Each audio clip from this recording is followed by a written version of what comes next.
우리 함께 이 시간 말씀 보도록 하겠습니다. 요한복음 8장 1절로 9절의 말씀입니다.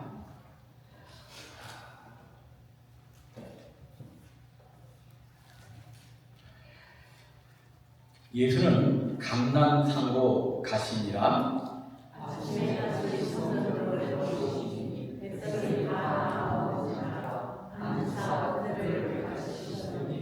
서기관들과 바리새인들이 음행 중에 잡힌 여자를 끌고 와서 가운데 세우고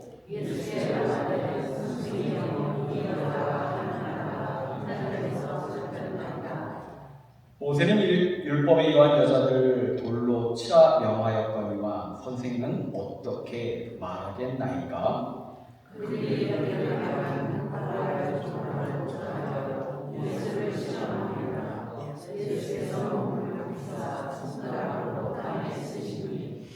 그들이 묻기를 맞이 아니하는지라. 이에 일어나 이르시되 너희 중에 죄 없는 자가 먼저 돌로 치라 하시고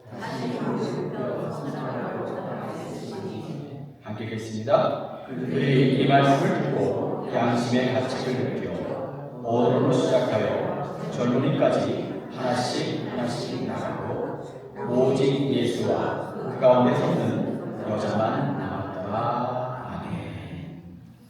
이 시간 함께 축복하는 시간 갖도록 하겠습니다. 함께 축복합니다. 먼저 자신을 향해 축복합니다. 축복하실 때 우리 가슴에 손을 얹고 혹시나 아픈 곳이 있다면 아픈 곳에 손을 얹고 축복합니다.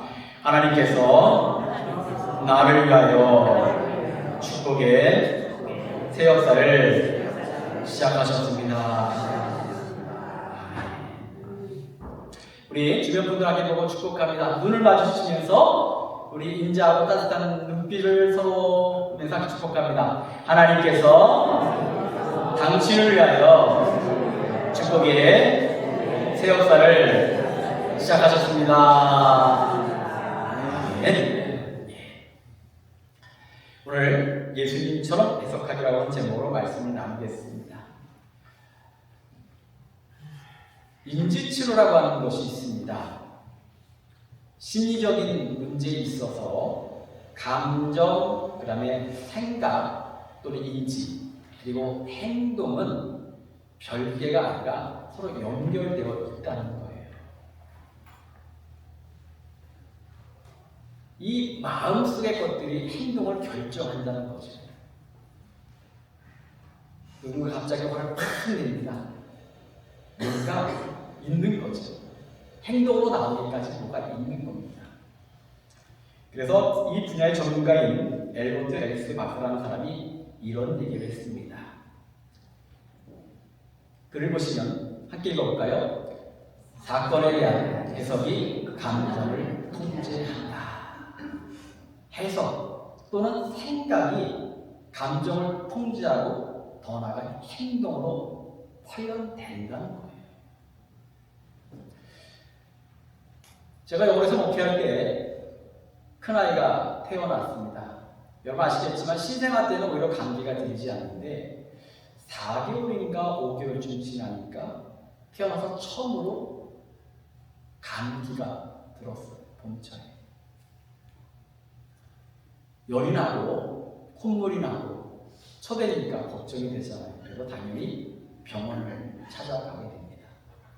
영월시내 감리교회 집사님이신 최소아과 원장님이 계셔서 그 병원을 찾아갔는데 문을 여는 순간 좀 당황했습니다.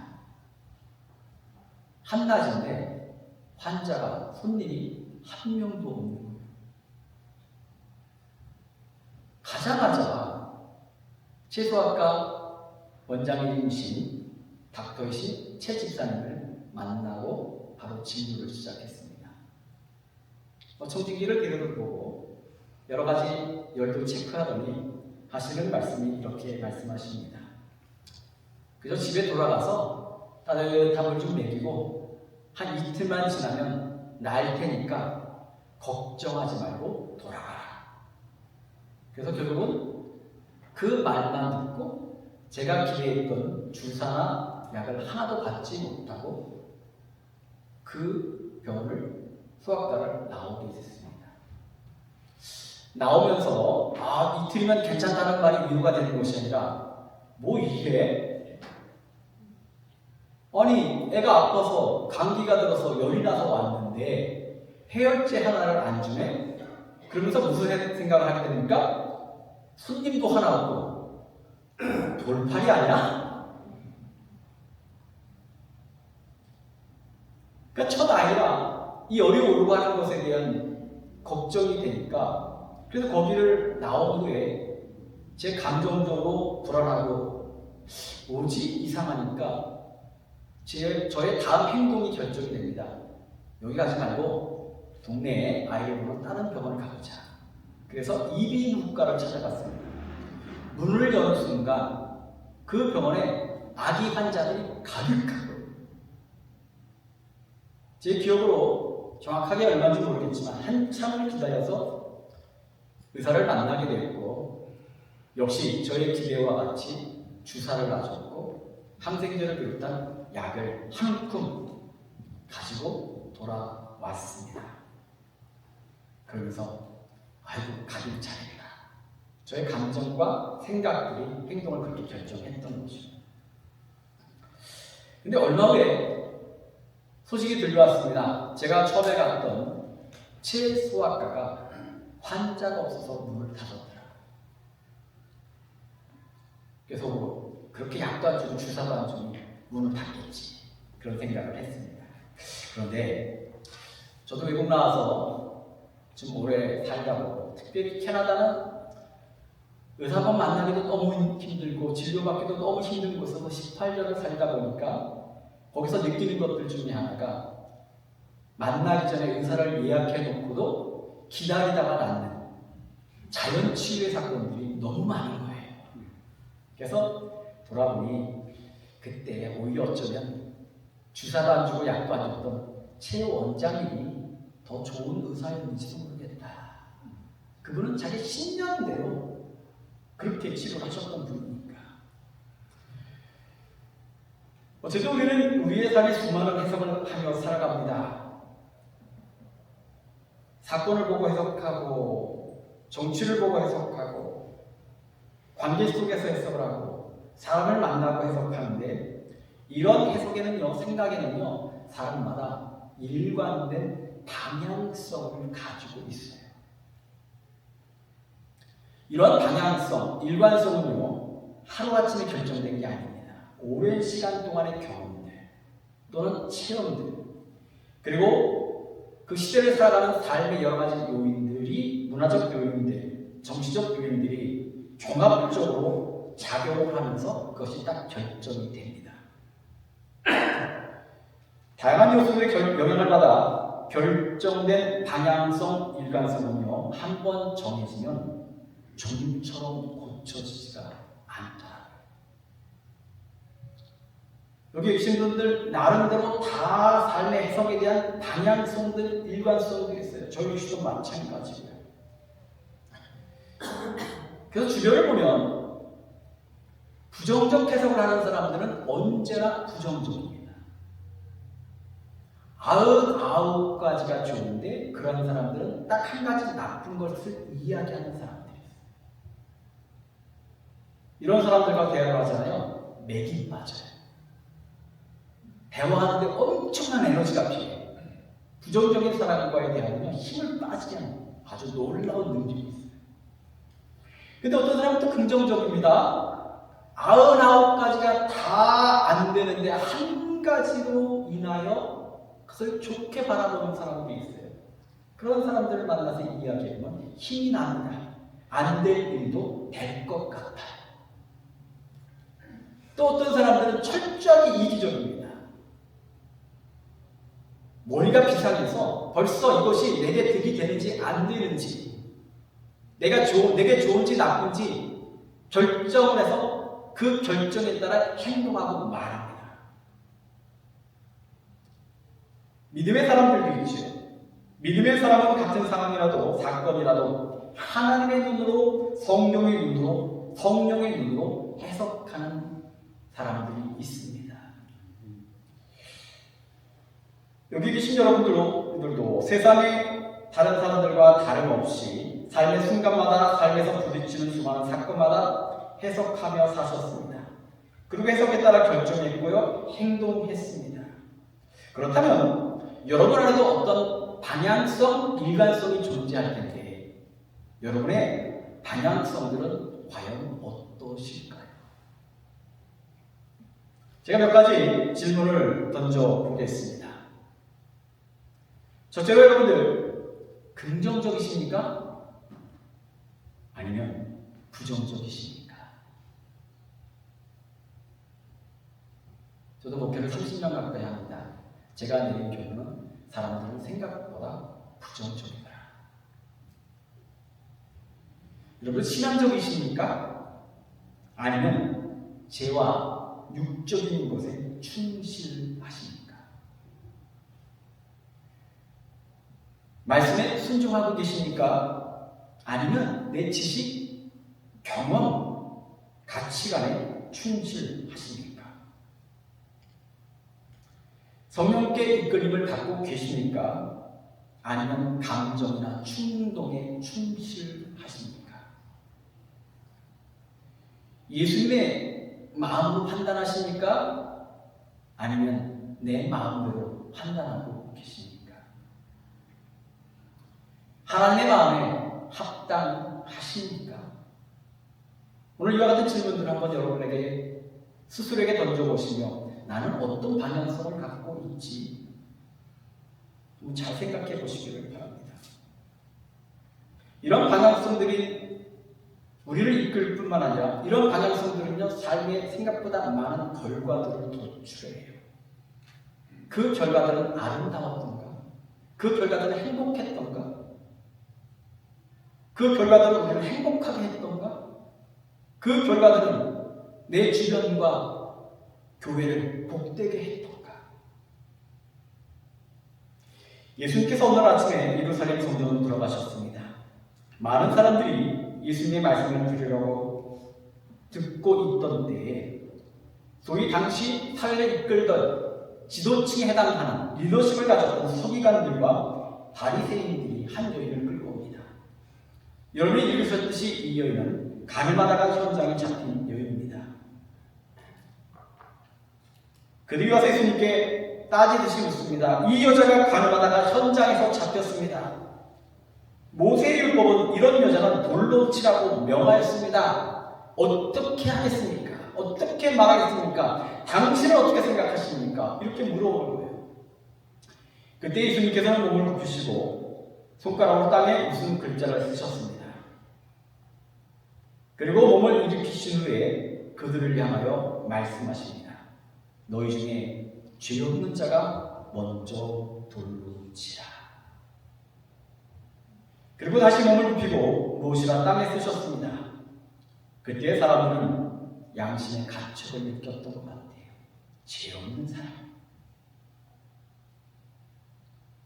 그 양심의 가책을 통하여 어른들부터 젊은이들까지 손에 들었던 돌을 하나씩 버리고 다 떠나갑니다. 그 자리에는 결국 예수님과 이 여인밖에 안 남았죠.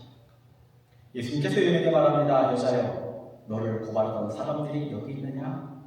그때 이 여인이 말합니다. 주여, 없나이다. 예수님이 말씀하십니다. 나도 너를 정죄하지 않노니 가서 다시는 죄를 범하지 말라. 이것이 오늘 읽은 말씀이에요. 보면은 현대사회 같이 문명사회, 그래서 도저히 있을 수 없는 이야기죠. 물론 지금도 이와 같은 일들이 세상에 곳곳에서는 일어나고 있다고 하지만 적어도 우리 상식선에서 일어날 수 없는 일입니다. 죄를 지은 여인이라고 돌로 쳐 죽인다. 이것이 어떻게 가능했을까요? 아니, 적어도 이런 생각이 어떻게 가능했느냐.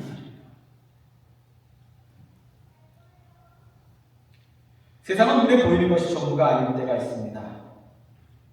그런데 오늘 본문을 보니까 사람을 돌로 쳐 죽일 만큼 잔인한 천상이 가능했던 것은 예수님 당시 이백 사람들 사회 속에, 문화 속에, 그들 마음 속에 쌓인 분노, 미움, 갈등, 다툼, 배척, 멸시라고 하는 수많은 우리 기독교로 봤을 때, 우리 신앙의 입장에서 봤을 때 배척해야 되나, 극복해야 될 단어들이 그의 마음속에 가득했던 거예요.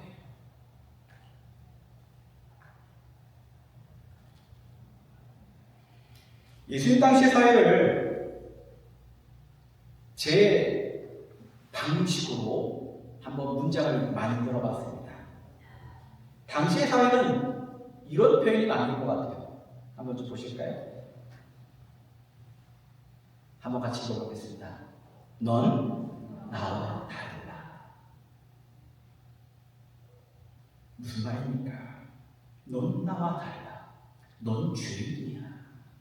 넌 무시당해도 돼. 너는 멸시당해도 돼. 심지어 너는 죽어도 돼.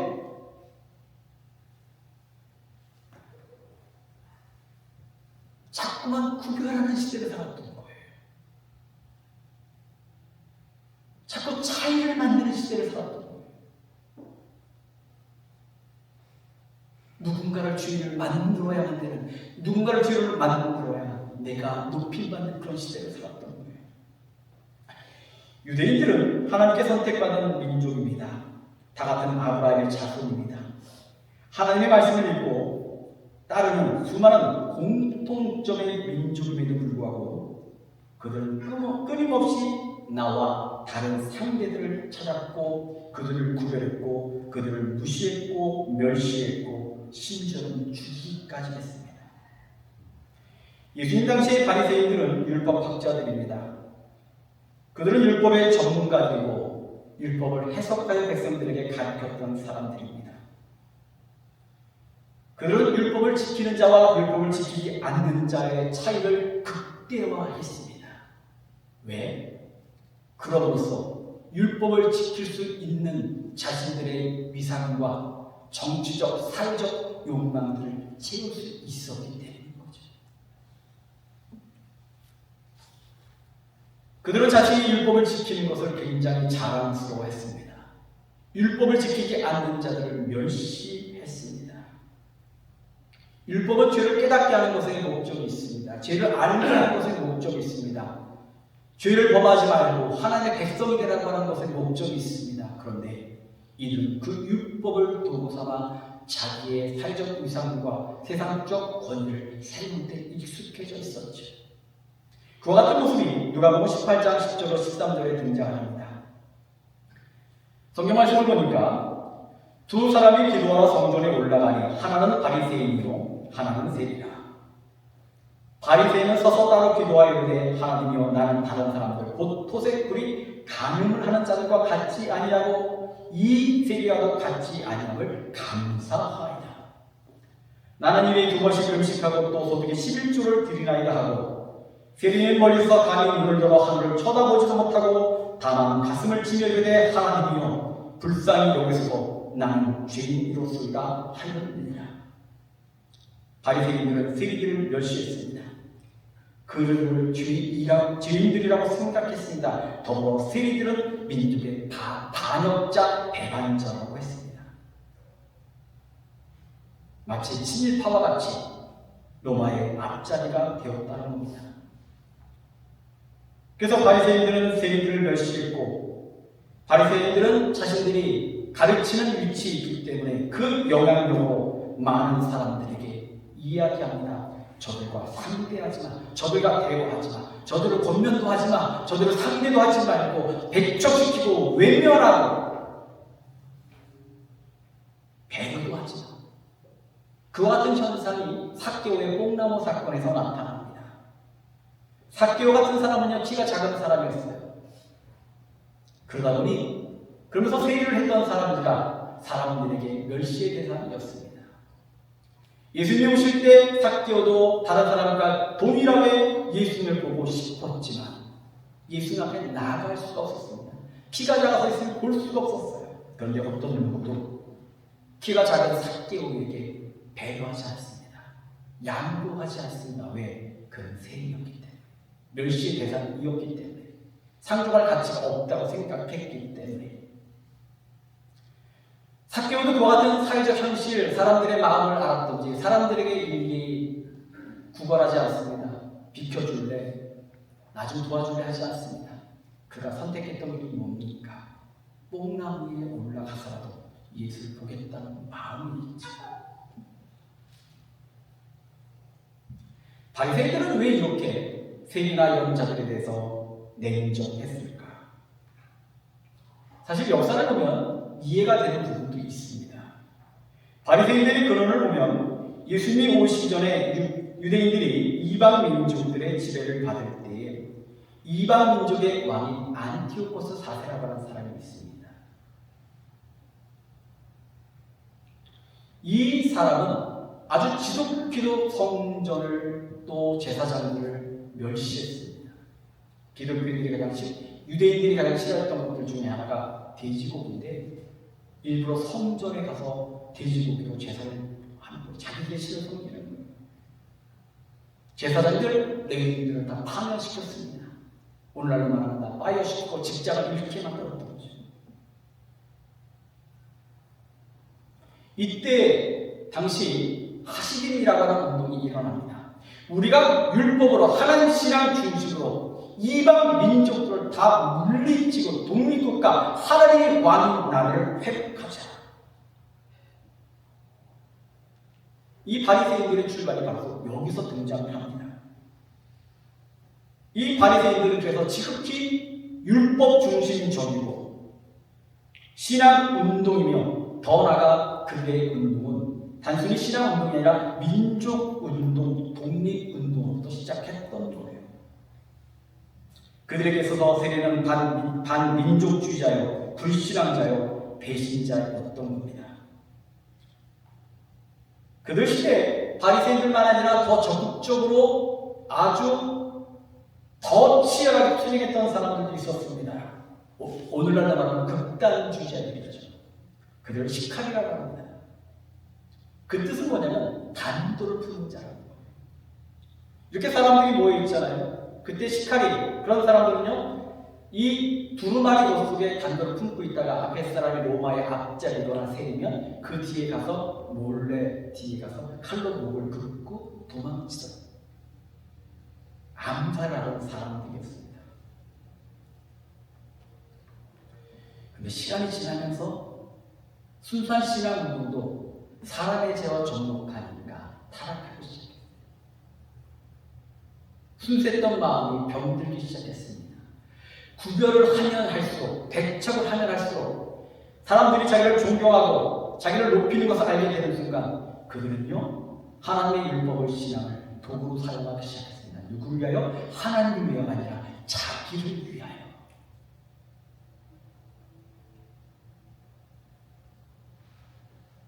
부끄러운 얘기지만 오늘날 동일한 현상들이 많이 등장하고 있습니다. 교회가 기업화되고 있다고 합니다. 교회가 사업장들이 되고 있다고 합니다. 하나님의 영광은 가려지고 사람들이 이 교회에 모이는 교회가 되는 것, 이 시대의 동일하게 나타났던 거죠. 그러다 보니까 이들의 구별은, 이들의 멸시는 단순히 민족의 배반자들 뿐만 아니라 좀 더 많은 사람들을 찾기 시작합니다. 성경을 보니까 멸망당한 북왕국 이스라엘 후예들이 있습니다. 그들을 사마리아인이라고 말합니다. 성경을 보면 사마리아인들을 굉장히 멸시했죠.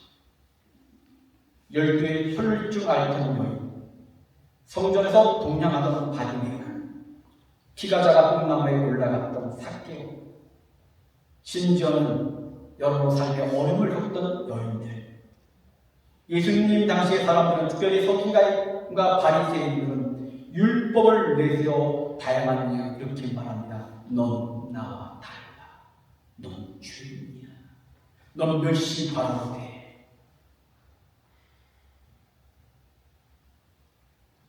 그들의 역사적 근거도 있고 여러 가지 원인도 있지만 어느 순간 사람의 욕망과 제약이 결합되니 하나님은 사라지고 사람의 생각들만이 존재했던 그런 시대였던 겁니다.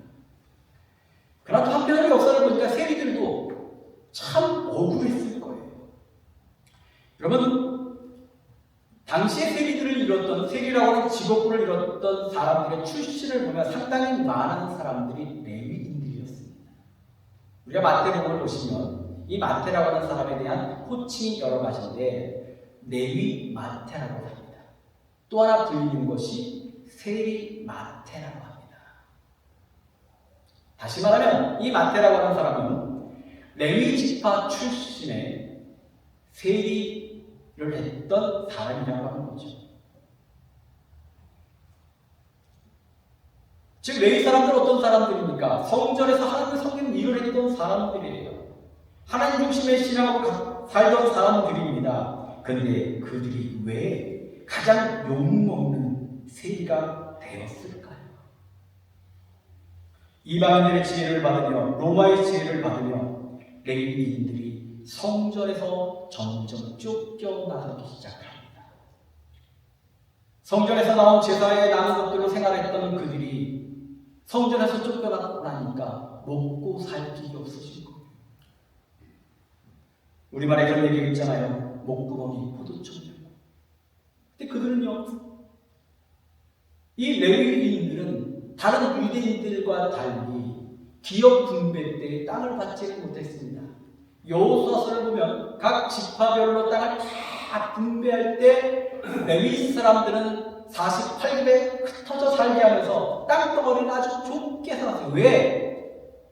성전에서 나온 걸로 먹고 살도록 하나님께서 일부에서 말씀하셨기 때문에. 그러다 보니까 이들은요, 농사도 잘 몰라, 유목도 잘 몰라, 땅도 없어.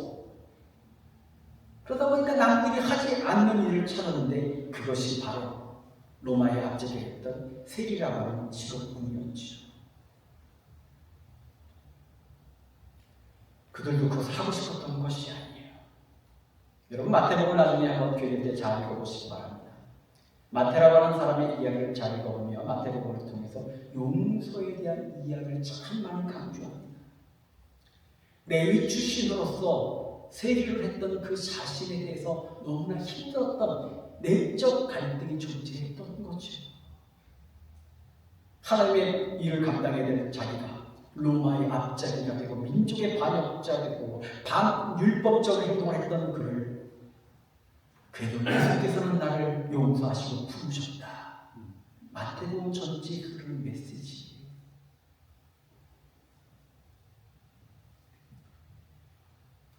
세리뿐만이 아닙니다. 바디메오라는 사람은 시각장애인이었습니다. 태어나면서부터 그가 원했을까요? 그가 원치 않았는데 시각장애자에서 태어나고 하니까 사람들은 이렇게 말합니다. 율법주의자들이 그렇게 말합니다. 넌 저주받아. 12의 혈주간을 여인을 향해 너는 네가 큰 죄가 있나 보다. 하나님 앞에 범죄했나 보다.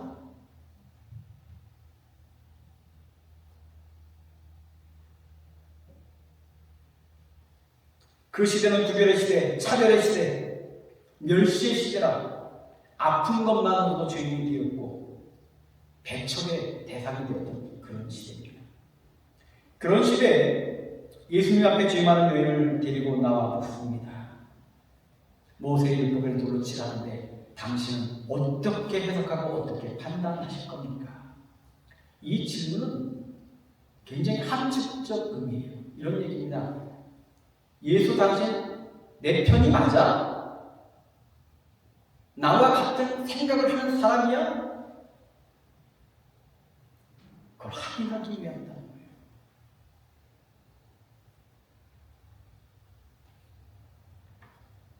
오늘날 갈등이 많은 시작들이 여기 있습니다. 내 편이 누구냐를 찾는 겁니다.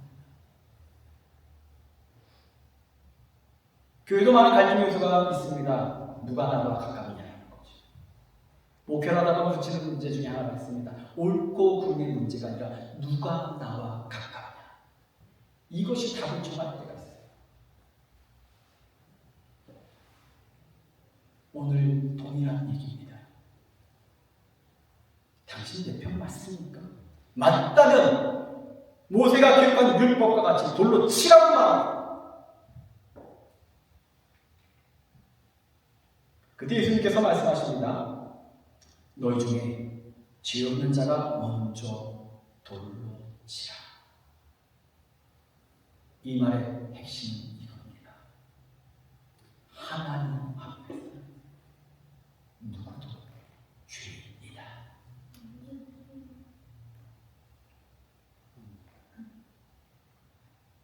결국 이 말씀 앞에 어느 누구도 돌을 치지 못하고 돌아갔다고 성경은 기록하고 있습니다. 당시 사람들의 생각은 해석은 갈라치고 구별하고 멸시의 해석이었지만 우리 예수님의 해석은 사람들과 달랐습니다. 한마디로 이렇게 표현할 수 있습니다. 그 다음 PPT를 보시면 함께 읽겠습니다. 예수님의 해석은요? 살리는 해석이죠. 아멘. 돌로 쳐 죽여 살릴지를 저지를 사람들도 살리고 돌에 맞아 죄인이라고 멸시 속에 죽어간 여인도 살리고 예수님의 해석은 살리는 해석입니다. 아멘. 이것을 달리 말하는 사랑입니다. 사랑은 모두를 살게 합니다. 사랑은 모두가 용서하게 합니다. 사랑은 모두를 관용하게 합니다. 사랑은 모두가 하나 되게 합니다. 그러나 구별짓고 멸시하고 갈라치는 순간 그것은 나도 죽고 당신도 죽는 그런 결과를 만들게 되는 거죠. 예수님께서는 살리는 해석을 합니다. 모두를 살리기 위해서 십자가의 사랑을 보여주셨습니다. 그리고 그 사랑으로 우리는 살아나는 존재들입니다. 믿으십니까? 그러기에 우리는 이제 너 나와 달라의 존재가 되서는 절대 안 됩니다. 그건요 결국 나도 죽고 다 같이 죽자는 이야기입니다. 넌 나와 달라 이 같은 해석과 행동은요 시대를 통하여 변함없이 흘러가고 있더라고요. 요즘 전 세계의 뉴스들을 봐도 그런 것 같아요. 우리의 조국 대한민국을 봐도 그런 것 같습니다. 어떻게든지 구별지려고 합니다. 어떻게든지 갈라치게 하려고 합니다. 어떻게든지 적을 만들려고 합니다. 적을 만들어 이익을 보려고 하는 사람들이 있습니다. 적을 만들어 내가 높아지려고 하는 사람들이 있습니다. 그러나 다 죽습니다. 이제 우리는 다 같이 죽을 길이 아니라 다 같이 살 길을 찾아야 합니다. 그 길은 오직 예수님의 십자가의 사랑입니다. 아멘. 이 사순절에 하나님 앞에 나와 있는 여러분들, 넌 나와 달라가 아니라 우리 모두는 하나님 앞에 주입니다. 겸손하시길 축원합니다. 넌 나와 달라가 그 교만과 죄가 아니라 우리 하나님 앞에 언약을 갖고 주님이고 낮아지고 겸손해야지만 우리가 사는 교회가 사는 이 세상에 사는 은혜와 축복이 있게 될 줄 믿습니다. 아멘. 함께 기도하기 바랍니다.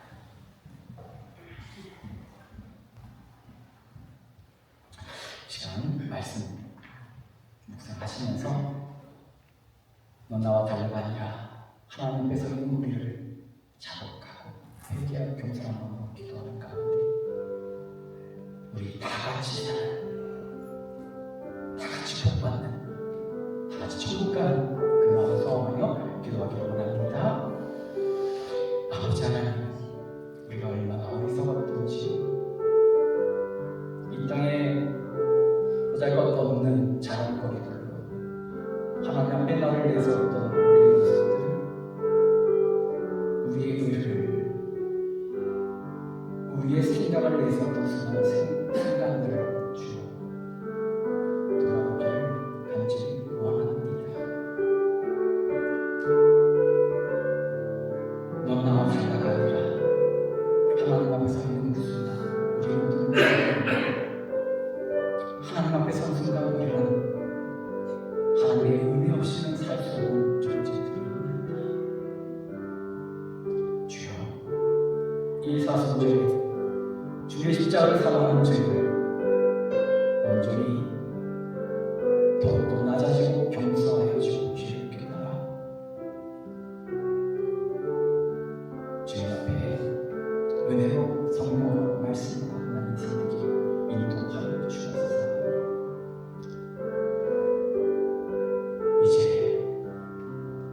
속한 우리의 생각들, 이 모든 것들을 성령의 능력 가운데 이제는 극복하고 이겨내요. 예수님의 마음, 예수님의